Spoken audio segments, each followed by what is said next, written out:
What is poppin', residents of the Mice Clan? This is your boy sixmysta, man, coming at y'all with that long-awaited What If Naruto had swift release. I know y'all had been hyped for this, and I'm sorry it took so long to get to it, but I lost the script. I had to re-script everything. I had to re-record, and yeah, the reason it came out today instead of yesterday is because Steak needed to edit. This is going to be a really fun part. I enjoyed making it, and I really think y'all will enjoy watching it. So if y'all want to continue supporting my channel, here is basically a card to another video on another channel I'm making. Please go check it out.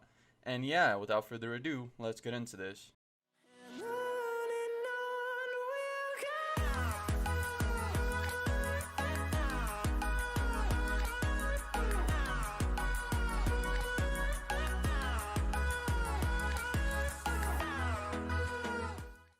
So, Naruto, Sasuke, and Sakura had just returned from their mission in the Land of Water.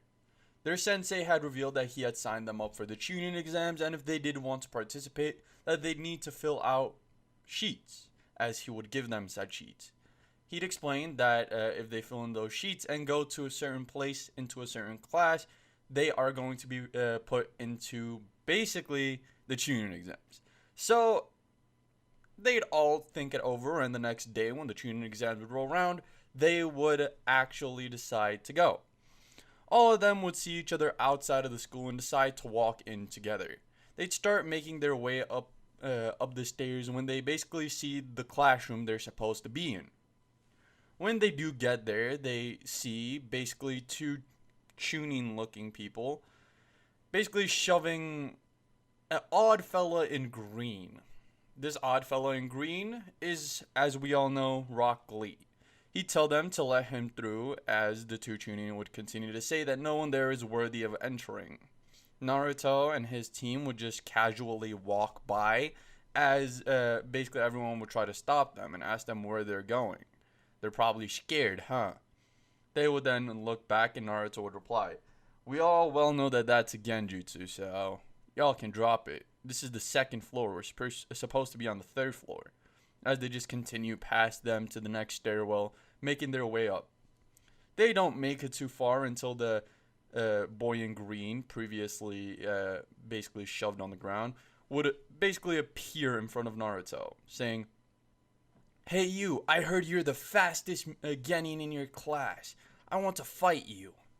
As Naruto would say, "I would fight you, but it's the Chunin exams and I'm not sure we're allowed to fight quite yet." Sasuke would basically snicker and say that Naruto is a little bit of a crybaby. He's a little bit scared of a dude in green. Naruto would then say, "Buckle him up." Rock Lee would then proceed to say the rules. No ninjutsu, only taijutsu, because that's the only thing he can perform. Naruto would think it over and explain that he has a passive Kekkei Genkai that he can't really deactivate. Is it okay if it stays active? Because he doesn't really know how to deal with it. Rock Lee will say so be it, as long as he casts no jutsu, it would be fair game. They would start by just hand-to-hand combat, nothing really, but slowly Lee would start to speed up. Lee's group, which consists of Neji and Tenten, would think that Naruto is about to suffer a severe beating, would be surprised as Lee and Naruto both start disappearing from their vision and reappearing every time they clash. Naruto would quickly start perceiving things faster as his body starts moving faster. It's really hard to control at this point, but he thinks he's got a staple on it. Lee would basically be able to match his current top speed, where Lee would try and actually beat him. But their top speeds seem to clash. They can't really outspeed each other. They can't really outskill each other either. Naruto has better perception of how his movements work, and Lee has, just pure better fighting skill. So it would end in the two of them basically just standing and then walking apart. Neji would question Lee why he did not finish the kid off, and Lee would respond with, "Easy, Neji. I couldn't outspeed him. I couldn't outfight him either. It seemed like he was predicting every one of my moves. Same goes for him. He couldn't really outspeed or outskill me. So, we will leave this fight until the end of the Chunin exams." This would be a shock for both Neji and Tenten, and also Sakura and Sasuke, because they know Naruto is a beast when it comes to speed. And thinking that there's someone as fast, if not faster, just boggles their minds. So they'd proceed. Both teams would make it into the class, where basically Naruto's team would be encountered by another group of genin who would start talking with them. Banter would go back and forth, and at the end of the day, what would happen is another person would walk up to their to a now gathered group of genin and say, "You should stop being loud. Everyone in here is already targeting this group since you're, first years." Well, my name's Kabuto. As before Kabuto could even finish saying his name, he would have been cut off by Naruto saying, Ayo, we did not ask you to come over here and tell us what to do. You go stand over there, glasses." Obviously, being the cocky Naruto part that I mentioned in the last part. So, now Kabuto is getting angry. He's like, I just came over here to try and help y'all. I'm from y'all village. I don't want these people from other villages to kill y'all. So, Naruto has an idea. Okay, how could you help us? Kabuto would then explain that he has these cards that basically allow him to gather information on someone. Or he already has pre-gathered information about everyone in this room. So Naruto would ask about Rock Lee, and Kabuto would quickly reveal his card. Rock Lee, Team Guy. Neji, Tenten, teammates. Sensei, Guy. Missions, A rank, 3.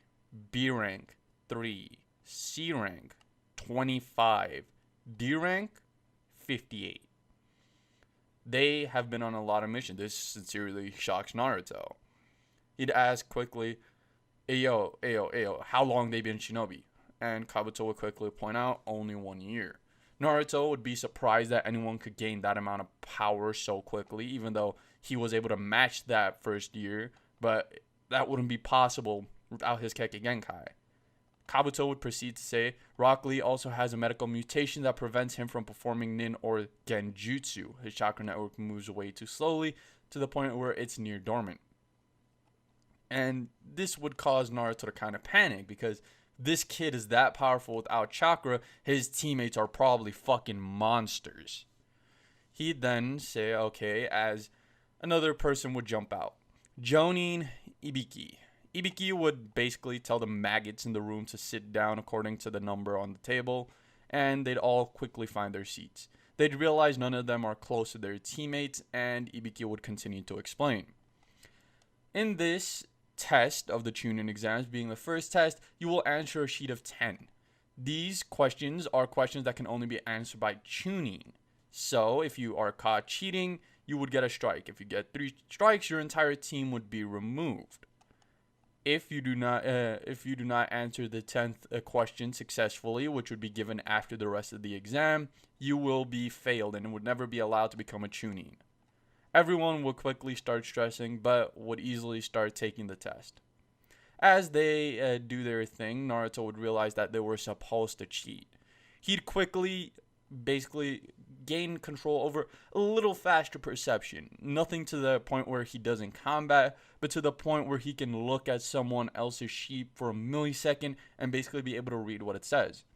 He'd quickly start copying the girl next to him, Hinata, without her realizing it, or anyone actually realizing it, as another boy, seemingly from the sand, would go to the bathroom.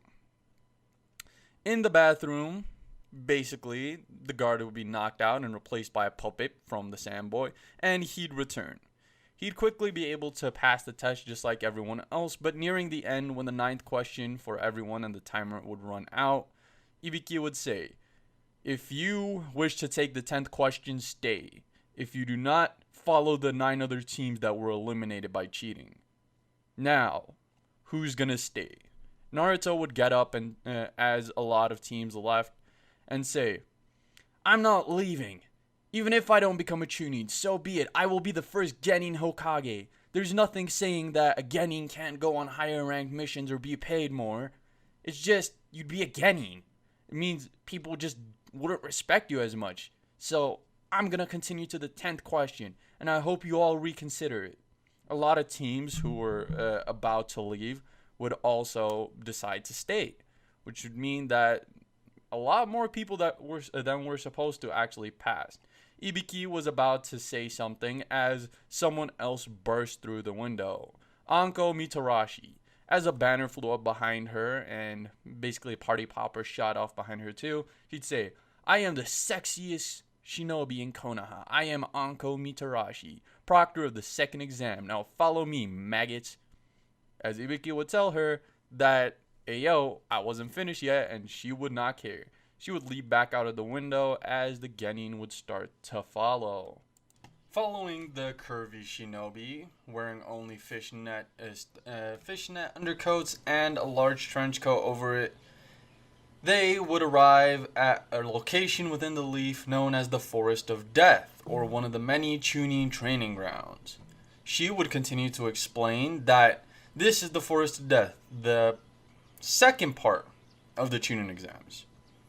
For you to succeed, you would all have to. Then she would continue to explain that there are Earth and Moon scrolls. Each team would be given one by random. They are to hide said scroll and then move into the forest. Within the forest, they must gather a scroll by defeating another team and then move to the center tower. After explaining this, all the groups would then have to go into this little hut where they would both sign a waiver saying that if they die, it is not the Leaf's fault, and they would also be given their scroll, which would quickly go. Each team would be sent to their gate. When they arrive at their gate, teams quickly begin plotting. Naruto, Sasuke, and Sakura would be one gate or another gate over from Tenten, Lee, and Neji. There would be one group in between them, and that they decide to go the other direction since Naruto couldn't even outspeed Neji the last time. They would quickly enter the forest after time has begun and run into another group of shinobi. The team they do run into are a team from the Hidden Rain. They would quickly start fighting amongst themselves and each other and discover that the Rain are using both genjutsu and physical clones to try and throw them off, to which are real clones, which are solid, all the type of mathematic, whatever. I'm tired. So they'd basically proceed to start figuring out the combination when Naruto would figure something out. There is water everywhere, so the genjutsu is most probably transmitted by the water. He'd quickly throw off the only lightning style jutsu he knows, being basically the swift clone, which would disperse into lightning and air, and would quickly take out many clones of the wind, and the lightning itself would be conducted through the water as Naruto, Sasuke, and Sakura jumped on his command. One of the three Rain Ninja would be caught in said electricity. Two of them would jump out. The illusion had now dropped, and it would be a battle between Sasuke and Sakura with the two remaining ones, while Naruto checked that the third one was unconscious. He would quickly find an Earth Scroll, and he would basically call to them and say, "Knock it off." Obviously, both groups would look confused at Naruto like, "Nani, why would we call a fight off?" He'd explain that both groups have Earth Scrolls, so it's pointless in them fighting. They would call a temporary truce and decide to head opposite directions. They would quickly split off paths, not really having fought all that much, when Naruto says, "Hey yo, I gotta take a piss. Y'all move on, I'll be right with y'all." He would then stay behind for a few seconds and continue to leak. But as he's doing so, he would be rushed by a giant snake. This snake would quickly swallow him since Naruto wasn't expecting it, but whatever. Now with Sakura and Sasuke, they see a lady they had saw before the exams. Anko had threw a kunai at Naruto to basically see the speech he's heard so much about from people like Kakashi.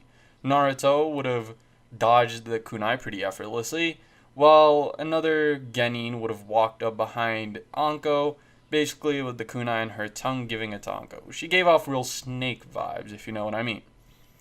This same genin would now stand in a tree, basically threatening Sasuke and Sakura.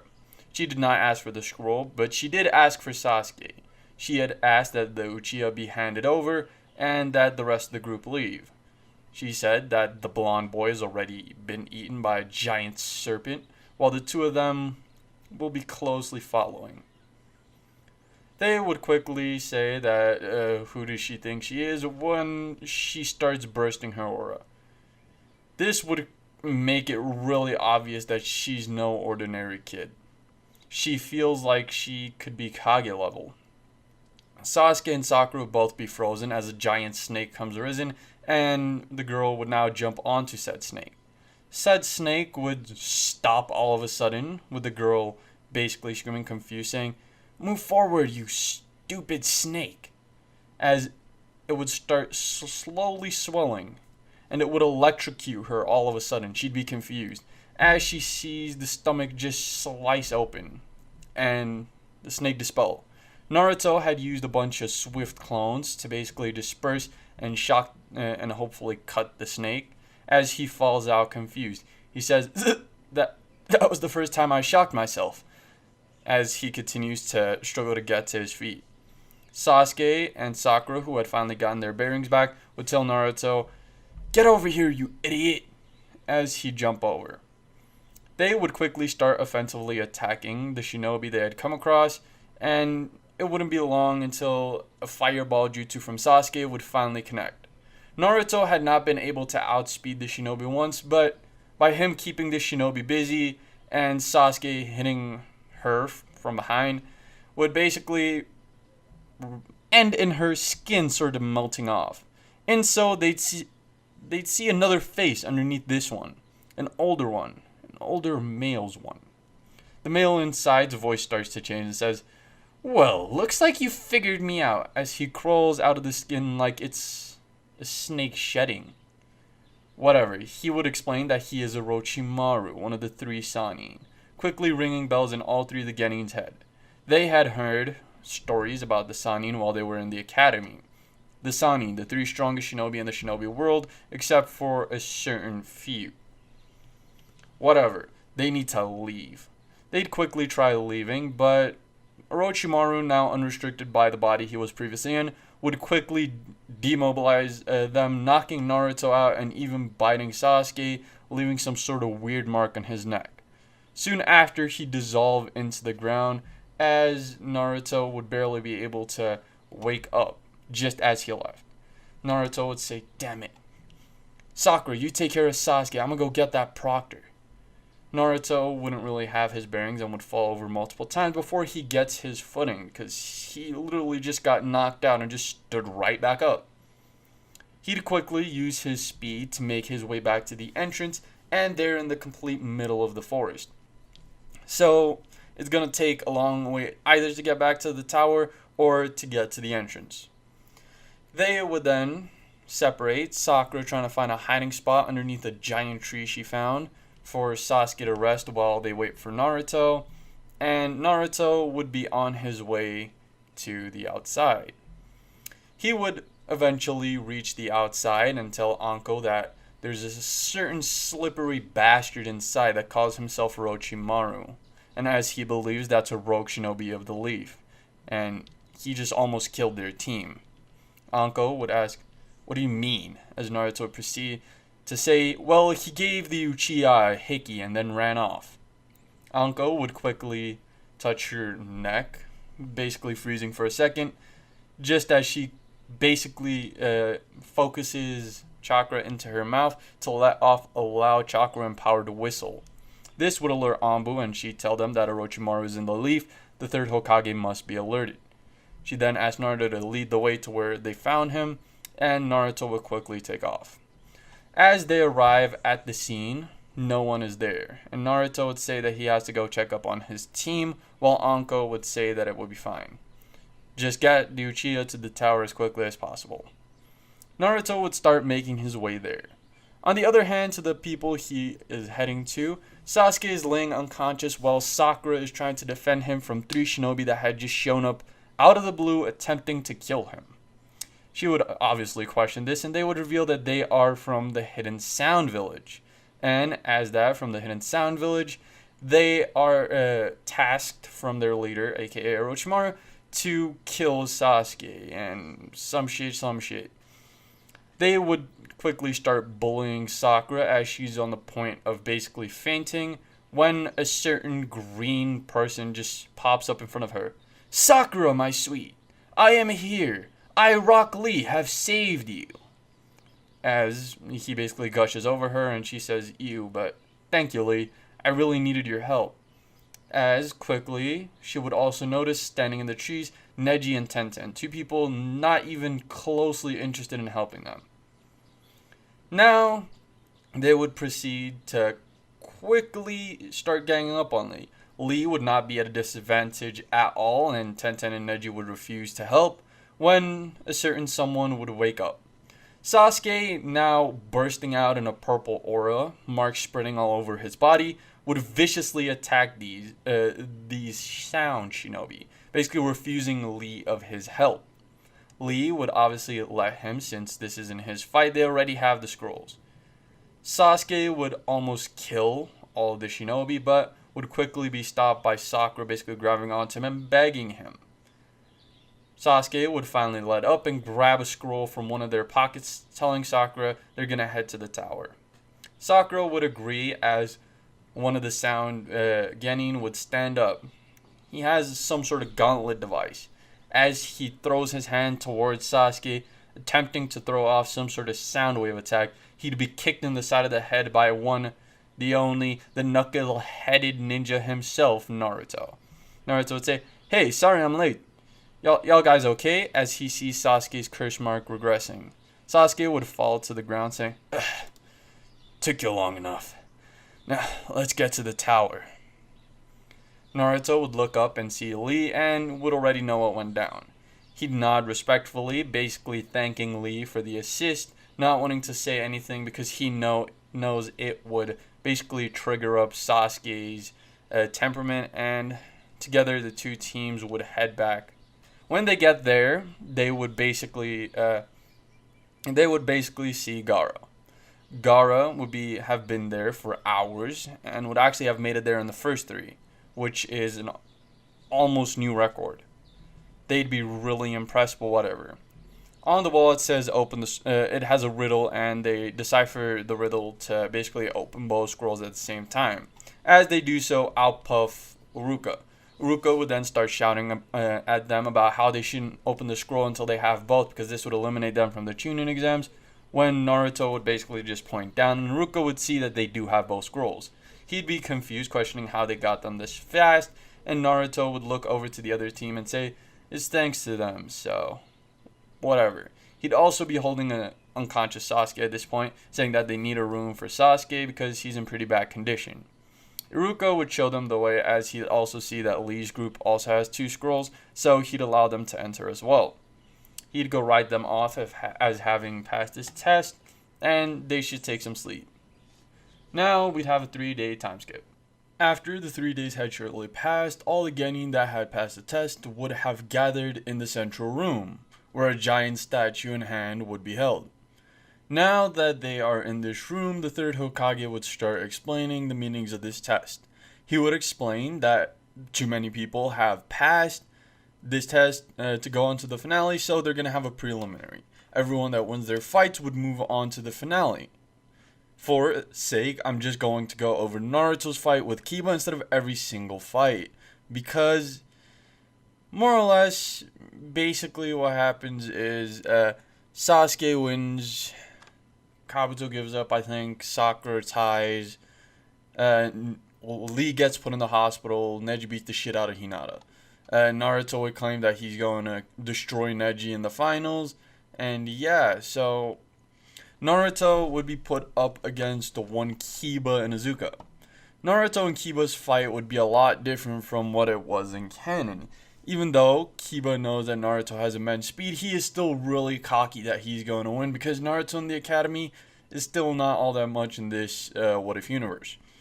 So, how this is basically going to start is that Naruto is going to just stand there. He's going to literally wait until Kiba makes the first move. And Mr. Cocky Bastard himself, Kiba, would not take too long to perform such. He would quickly attack Naruto with a double fang over fang after using a man beast mimicry, man beast clone transformation, or man beast clone, whatever the fuck you want to call it, where Akamaru basically turns into Kiba. Can't remember the name, sorry. They'd use a double fang over fang and start attacking Naruto. Naruto would effortlessly be able to dodge this, which would really confuse Kiba, and Naruto would basically just stare at Gaara most of the fight. He'd barely even pay any attention to Kiba. So Kiba was like, "You cocky bastard, look at me. I'm gonna destroy you, and then I'm gonna become Hokage." As Naruto would just shrug it off, basically just staring at Gaara, because Gaara just defeated Lee the fight before, and in this timeline Lee did go first instead of Naruto. So he's literally just death staring Gaara. He wants at Gaara, because if Gaara was able to out-defend Lee's speed, well, goddamn. So Naruto would effortlessly just put his attention on Kiba and just blitz him. I mean, like, appear in front of him and just knock his shit out with basically Neji and Tenten, who are still there, just being like kerfuffle. They did not know what the fuck just happened. So now we're going to move on to what happens after. Sakura had lost, Sasuke had not. Kakashi wants to train Naruto and Sasuke, but he was informed by the third Hokage before this that Jiraiya is back in the village and that he wants to take care of Naruto. Kakashi would even offer to train Naruto, because he basically told the third Hokage that Jiraiya could join them, but he's still planning on teaching Naruto unless Naruto wants to be taught by Jiraiya alone. He'd offer to Naruto, but Naruto would immediately deny, saying he's gonna just spend it on meditation, trying to figure out his perception, because at this point he's not too worried about increasing his speed. He's more worried about controlling his speed. So he would basically get given a ticket by Kakashi that tells him to go to the hot springs and sit there and meditate. It's always a lot quieter there, so he'd actually decide to do it. On the other hand, Kakashi had also sealed away Sasuke's curse mark and would also be training Sasuke to do the Chidori within this time, all that type of shit. And let's get into the main time skip. Naruto would make his way to the hot springs, and as he got to the front desk, he'd ask if anyone else is in the hot springs, and the receptionist or the desk lady would answer that there's only an old man in there, nothing that would be a bother, and obviously that men go on one side, women go blah blah. She'd explain all that, and Naruto would think that, hey, an old man, he'd probably be able to get some sort of training in, so whatever, he'd be able to meditate. He would go in, and as he does, he'd immediately see an old man with long silverish white hair standing there peeking on the girls. He would make his way in, kind of just going into the water and basically telling him, "Hey old man, you're not supposed to be doing that." Jiraiya would say, "Hey kid, go away, go away," as the girls would notice Jiraiya peeking. So they'd obviously scream, and Jiraiya would say, "Look at that, kid. You caused them to see me," as he turns around and sees Naruto and goes, "Naruto?"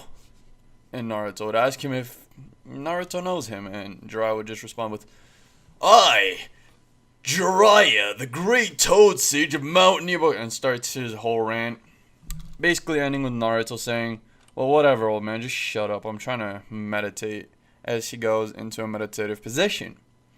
Jiraiya and him would have some back and forth conversation, and Jiraiya would say that he's one of the 3 legendary Sanins, prompting Naruto to tell Jiraiya what happened with Sasuke. Jiraiya would be interested and offers to train Naruto. Naruto would ask him, "What could you really teach me? I have a special Kekkei Genkai that no one else in the Leaf has, Swift Release." And this would catch Jiraiya's eye, because obviously this was Minato's Kekkei Genkai. Jiraiya would start stroking his chin and say, "Actually, I had a student with Swift Release before." Naruto would jump up and say, "What? Are you serious? Who was it?" As Jiraiya would look to where the Great Snow Mountains barely shine over the gate and says, "Well, it was the 4th Hokage. How do you think he was that fast?" This would intrigue Naruto even more, and Naruto would quickly actually go with Jiraiya and actually start training with him. Jiraiya would ask him everything he knows, and he'd explain he knows basic chakra control like water walking, tree walking. For some reason, his perception slows down time around him when he goes into the state, as he calls it, which is basically just him activating his swift release chakra. As Jiraiya would say that meditation might help, but how Minato did it back in the day was he used to train harshly while trying to focus. Maybe you should do that too, kid. So Naruto would obviously take the advice. He'd start training like Jiraiya told him to. Jiraiya would also be there overseeing it. Jiraiya would see that Naruto has a great grasp of how to control swift release, but he can't closely do what Minato could. So he'd tell Naruto to take a break on that. How about he learns another jutsu that he knows? Naruto would question it, and Jiraiya would explain. He would have Naruto summon this, basically sign this little contract in blood, as he basically shows Naruto the hand signs for the summoning jutsu. Naruto would quickly learn it before actually putting chakra into it and think that he has it down. He'd perform it a few times. First, summoning basically a tadpole. Second, a tadpole with legs. Third, an actual little frog. And now he's thinking, how much chakra should I actually put in? And Jiraiya would basically scream out, "You need a lot more chakra than that, kid." As Naruto just says, "Okay."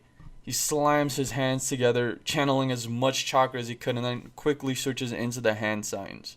Slamming his hand on the ground, in a giant cloud of smoke. As it starts clearing, he sees a toad underneath him. It would be colored cyan and turquoise. This is Gamahiro, as Jiraiya will point out. Gamahiro doesn't really talk that much and is commonly referred to as Hero, which is what Jiraiya would say. He'd say, "Damn, kid, you summoned a hero right off the bat? Huh, I was kind of hoping for Gamabunta, but here's a good place to start." Gamahiro would look at Jiraiya and basically just shrug his shoulders like, "Yo, what am I supposed to do?"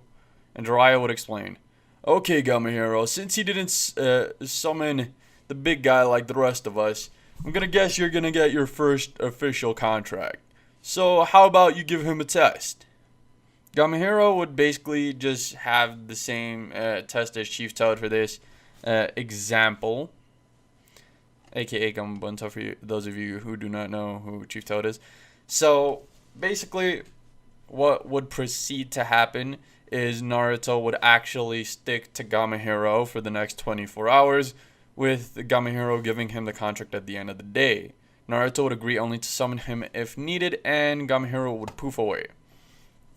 Jiraiya would explain that Naruto now has a summoning contract, which is one of the more rare type of contracts within the summoning world, because usually you'd either have the boss or a smaller one, and not necessarily one of the semi-bosses like Gamahiro, because most of the time you need to intentionally want to summon him.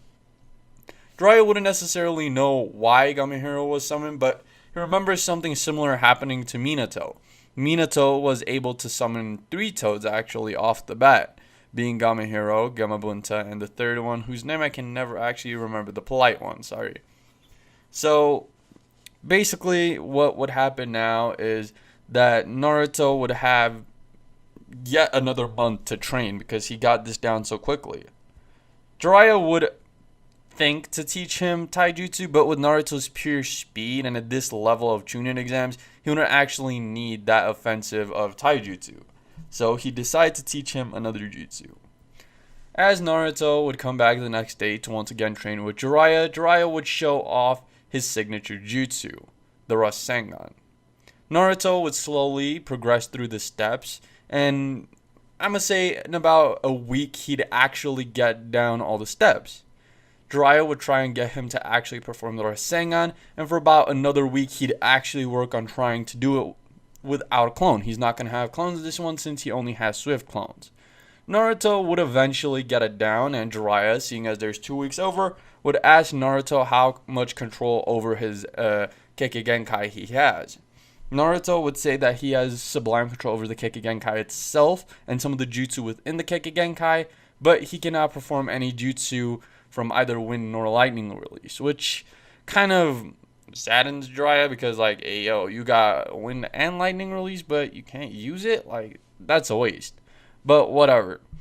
Jiraiya would ask him if he wants to help him test something, and Naruto would be all for it. He'd basically explain since Naruto's body naturally conducts both lightning and wind because of his Kekkei Genkai, he should try basically infusing it into the chakra of the Rasengan, which they'd actually try doing, but obviously it wouldn't work.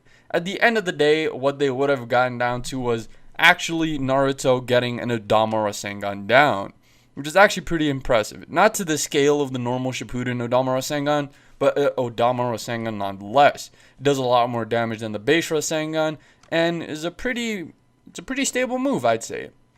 So, time skip now over. The Genin are basically forced to come back for the finals.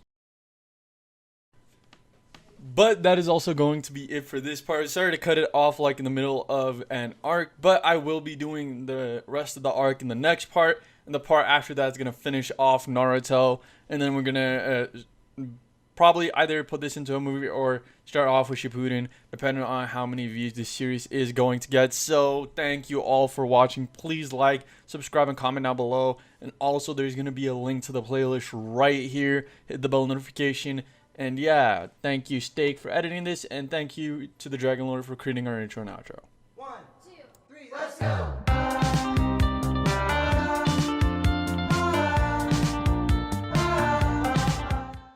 Subscribe for more. Yada yada does it.